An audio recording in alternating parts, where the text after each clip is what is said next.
I'm actually kind of offended of how stupid the Israelis think we are. And we is referred to the world, not us only Arab, because us Arabs, we know the real deal. We know what's happening. The way they come up with excuses, logical excuses, and expect the world to believe them. Number one, psychologically speaking, the real mature victims do not blame the world and other people for what is happening to them. They don't play game to prove their point. But the ones who are playing the victim roles always try to blame anything and anyone for what's happening to them. Number two, when they fail, make the world believe them that they are not the ones who bombed the hospital, especially after it was proven that the rocket was not a Hamas rocket, it was an American rocket. And this is the sound difference between both rockets.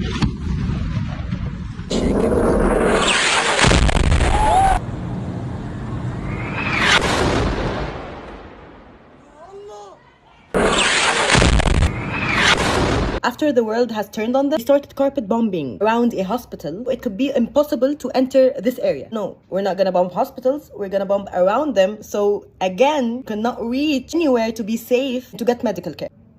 Number three, if your influencers were so loyal to your country, why would the president's secretary have to make a meeting with them in order to... Come on, guys, you need to talk. Because there are another Arab influencers or American influencers who are changing the narrative. Where were you the first 3 to 4 days? And with evidence, not acting. He lost his arm and exploded. Lost his arm and then my mom died. I actually fully understand why she's laughing, because they are not victims. They don't know how to play the victim roles. They were never victims. This is why they don't know how to. So she's laughing because this never happened to her. On the other side, توجه رسالة للبابا. وش أخبارك؟ اللي بحبك. قصفوا علينا والله الظهر، ما لقينا غير القزاز عروسنا وضربوا كمان ضربتين ثلاثة كمان. ايش صار؟ ها؟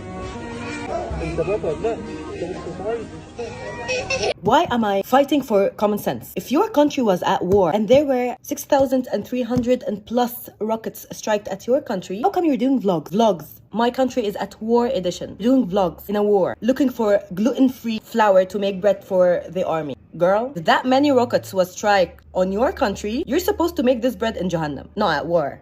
Alive. Again and again, if you go to the Snapchat map, you will find at the same exact moment Palestinians are bombed, they are partying, making fake pages, taking them down after the world has turned on you, deleting tweets so it could seem to the world that, oh, they are fabricating the news, not us. Are we in preschool? Asking, what are you up to? If what's happening was all Hamas, why are you refusing another countries to go in and help? Why are you bombing the borders? And why now you suddenly accept that we can cross the borders and help? What are you up to? Moral of the story, either they want to say that we are weak and eventually that we're gonna stop talking about it because we are all already traumatized, or they're trying to create emotional numbness so we can not care about what's happening. Both plans are not working and are not going to happen. Because one thing I know about people who deeply know about humanity, that they have faith, unity, and hope. And faith and hope are the things that set someone's soul on fire to fight wholeheartedly and strongly against anyone or anything. Allah is aware of everything that's going on. Allah will never forget anything. If one person in this world